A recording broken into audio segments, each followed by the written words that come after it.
जब धरती के नीचे का पानी खत्म हो जाएगा, जब जंगल खत्म हो जाएंगे, जब जीव खत्म हो जाएगा, तो ये जितने प्रकार की पूजाएं हैं, ये पूजा आपके किसी भी काम नहीं है।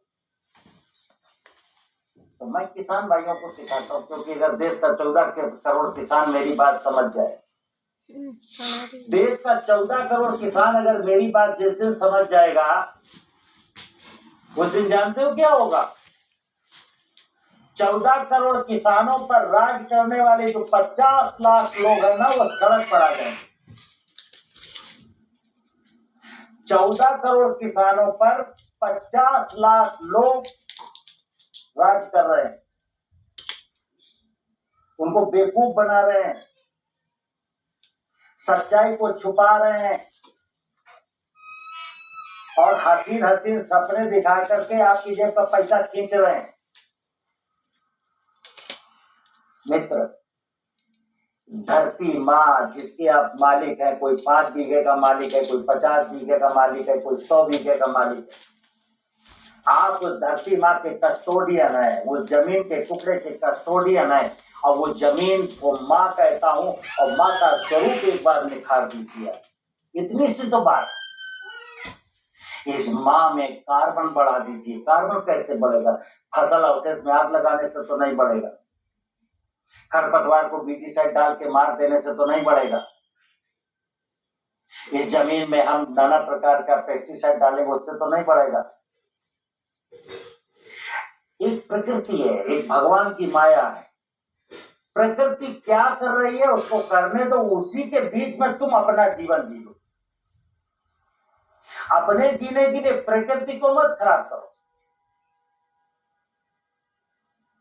अब प्रकृति, मैं जैसे कहता हूं कि प्रकृति ही भगवान है। मैंने बहुत पहले एक किताब में आर्टिकल लिखा था कि प्रकृति की व्यवस्था में देखें भगवान, और प्रकृति की व्यवस्था में ईश्वर को खोजें। अगर हमको जमीन में भगवान, पानी में भगवान, पौधों में भगवान, जीवों में भगवान, जड़ जगत और जीव जगत की व्यवस्था में अगर ईश्वर और भगवान मैंने नहीं देखा, वेद यही इशारा कर रहे हैं, वेद एग्जैक्टली यही बात कर रहे हैं। पंच महाभूत धरती में, ये ब्रह्मांड में पंच महाभूत, और फिर जीव और जंतु, जीव और जंगल। जीवन को क्या कहते हैं? जीव और वन। अगर ये नाना प्रकार के 84 लाख जीव ना हो तो मैं जीव होता ही नहीं। जीवन, वन माने वन। अगर ये वनस्पतियां ना हो तो मुझे भोजन कहां से मिलेगा? कभी आम खाना है, कभी संतरा खाना है, कभी अमरूद खाना है, कभी काजू खाना है, बादाम खाना है, मूली खाना है, गाजर खाना, गेहूं खाना, सब्जी खाना, कहां से मिलेगा? ये वनों से मिलेगा ना। वन का मतलब वो जंगल नहीं, वन का मतलब वन, वन का मतलब वनस्पतियां, वन का मतलब वृक्ष। दूब घास से लेकर के बरगद का पेड़ तक सब वन में आते हैं, और चींटी से लेकर हाथी तक जीव में आते हैं। जीवन, जीव और वन। अब जल और जमीन, अब ये जीवों को कौन पालेगा? नाना प्रकार के जो जीव हैं उनको वनस्पति जगत पालेगा, और वनस्पति जगत को कौन पालेगा? वनस्पति जगत को जमीन और जल पालेगा।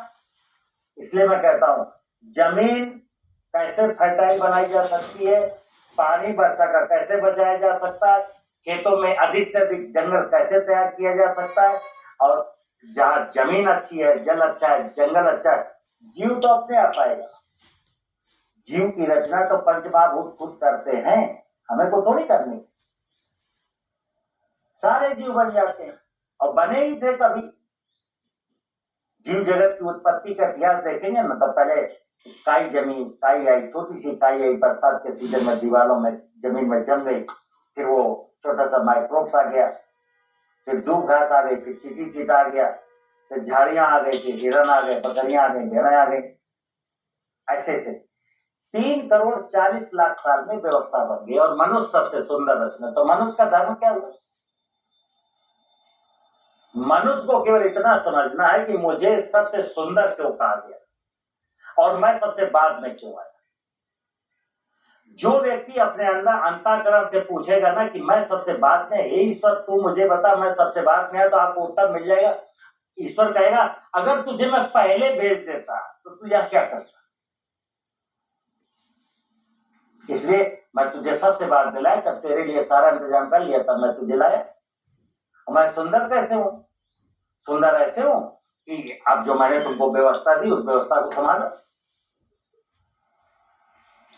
मनुष्य के जीवन में अगर वो स्वयं से पूछेगा, भगवान से पूछेगा, अंतःकरण से पूछेगा, अपनी चेतना से पूछेगा